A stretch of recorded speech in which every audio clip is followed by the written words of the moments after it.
Imagine setting the most ambitious climate goal in urban history, then missing it by just 20%. Was Copenhagen's carbon-neutral dream for 2025 a failure? Or did they discover something more valuable than success? Welcome to Curiosity AI Podcast. I'm your host, and today we're diving into one of the most fascinating climate stories of 2025. Copenhagen promised to become the world's first carbon-neutral capital by 2025. They didn't make it. But here's the twist. What they achieved instead might be the most important lesson in urban climate action we've ever seen. Today we'll explore how Copenhagen cut emissions by 75%, why the final 20% proved brutally difficult, and what this means for every city trying to tackle climate change. We'll uncover the technology breakthroughs, the honest failures, and the roadmap that's now guiding cities worldwide. This isn't just another sustainability story. This is about what happens when ambitious goals meet engineering reality, and why Copenhagen's failure might be the greatest climate success story of our time. Let me paint you a picture of what Copenhagen actually accomplished. In 2023, the city recorded just 0.7 tons of CO2 emissions per resident. To put that in perspective, most major cities produce between 3 to 8 tons per person. Copenhagen didn't just reduce emissions. They revolutionized what's possible in urban spaces. Here's how they did it. First, they transformed transportation completely. Nearly half of all commuting trips happen by bicycle. Not 5%, not 15%, almost 50%. They built infrastructure so good that cycling became faster and more convenient than driving. We're talking about 390 kilometers of cycle tracks, protected intersections, and even traffic lights timed for cycling speed. Meanwhile, over 80% of new cars sold are electric, powered by a grid that's 82% renewable. But here's what most people miss. They didn't just wait for people to buy electric cars. They installed charging stations everywhere, made electric car sharing available on every street corner, and integrated everything into a seamless mobility system. The real genius was in heating. Instead of every building having its own furnace, Copenhagen runs district heating, a massive network of insulated pipes carrying hot water to most buildings in the city. This system burns waste that can't be recycled, producing both electricity and heat. It's like turning garbage into energy at city scale. The famous Copenhagen plant, which doubles as a ski slope, processes over 400,000 tons of waste annually while providing heating for 150,000 homes. The numbers are staggering. They went from typical urban emissions to being one of the cleanest cities on Earth. A 75% reduction in just 2 decades while growing economically and improving quality of life. Here's where it gets really interesting. Copenhagen discovered that the last 20% of emissions are exponentially harder to eliminate than the first 80%. Think of it like this. Imagine you're trying to squeeze every drop of water from a sponge. The first squeeze is easy, you get most of the water out. But that final bit, you need serious pressure. That's exactly what happened with urban emissions. The easy wins, renewable electricity, efficient heating, clean transport, got them to 75%. But the remaining emissions come from processes that don't have clean alternatives yet. Industrial operations, aviation, certain chemical processes, and even the waste-to-energy plants that power their district heating. Copenhagen's solution is groundbreaking. They're installing the world's first large-scale carbon capture system at an urban waste-to-energy plant. Picture this. The famous Copenhagen facility, which doubles as a ski slope, will soon capture 400,000 tons of CO2 annually and pump it underground for permanent storage. But here's the engineering challenge that makes this so complex. The carbon capture system needs to integrate with the existing energy production without disrupting the heating supply to 150,000 homes. They're essentially retrofitting a massive industrial facility while it's running at full capacity. It's like performing heart surgery on a marathon runner. The technology uses special solvents to absorb CO2 from the exhaust gases, then releases it in concentrated form for transport and storage.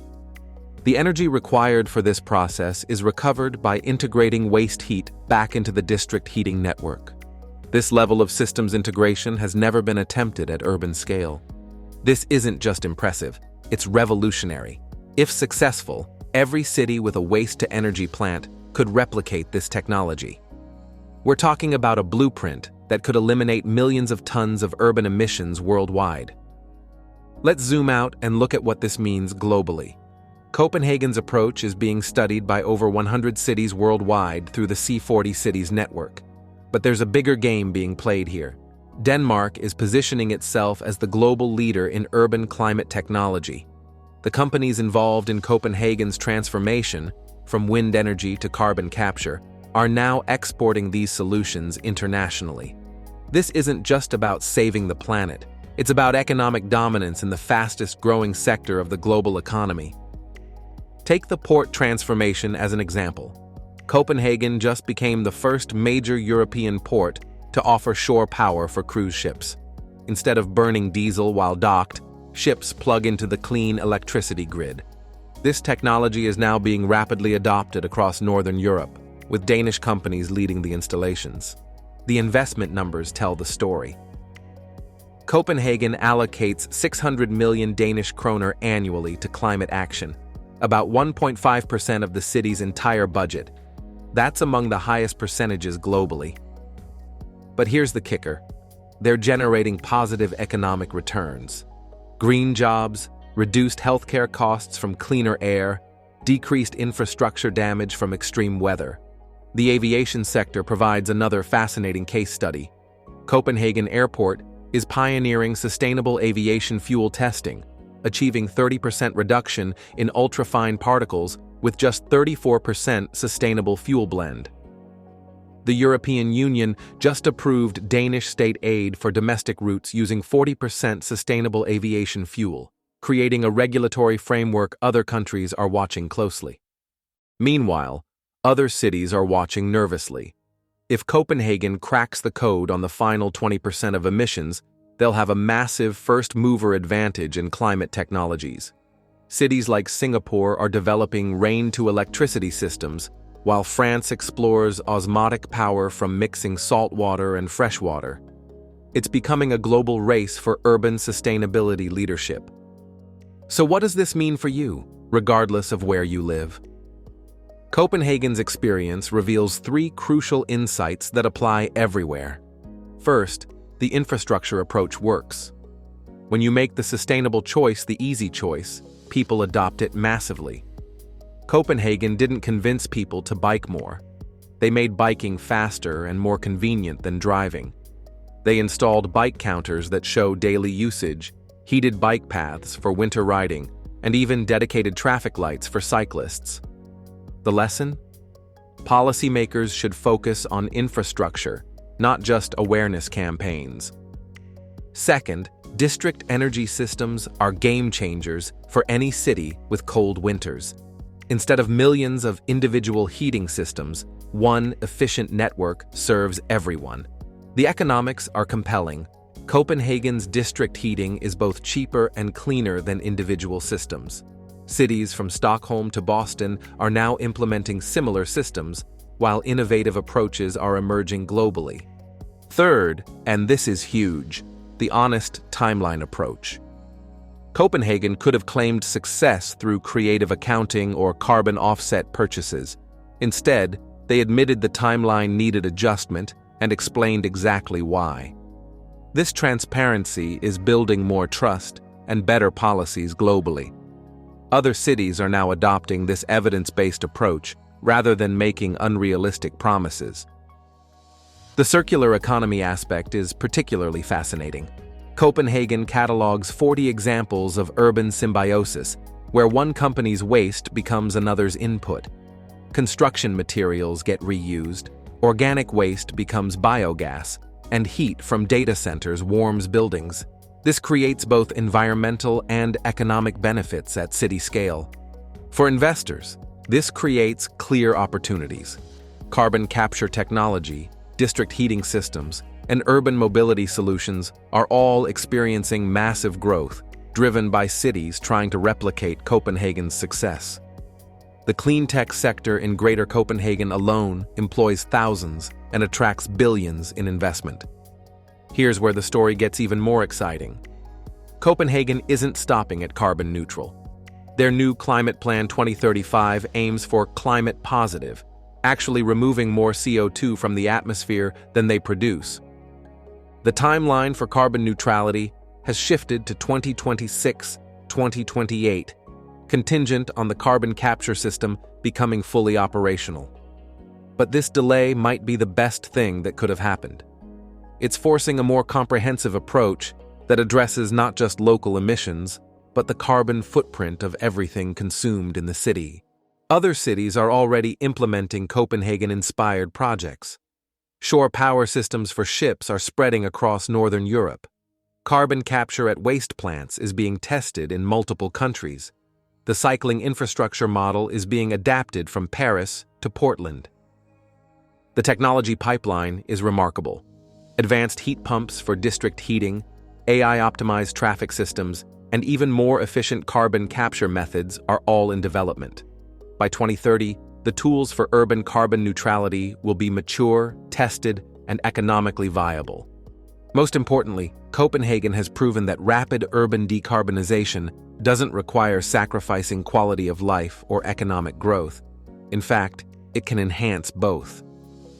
Copenhagen's story isn't about a missed deadline. It's about redefining what success looks like in climate action. They've shown that the path to carbon neutrality is more complex than anyone anticipated, but also more achievable than most cities dare to attempt. The real breakthrough isn't technical, it's philosophical. Copenhagen demonstrated that honest assessment of challenges builds more credibility than premature victory claims. This approach is now influencing climate policy globally. For cities worldwide, Copenhagen has provided both inspiration and a practical roadmap. The first 75% of emissions reduction is achievable with existing technology and political will. The final 25% requires breakthrough technologies, patient capital, and international cooperation. The question isn't whether cities can achieve carbon neutrality. Copenhagen has proven it's possible. The question is how quickly other cities will adopt their integrated approach, combining aggressive infrastructure investment, breakthrough technology deployment, and honest timeline assessment. What's your city doing to follow Copenhagen's lead? Are they investing in cycling infrastructure, exploring district energy systems, or planning for carbon capture technology? That's it for today's episode of Curiosity AI Podcast. If this analysis opened your eyes to what's possible in urban climate action, subscribe for more deep dives into the technologies reshaping our world. And remember, the future of sustainable cities isn't just being imagined, it's being built, one breakthrough at a time. Until next time, stay curious.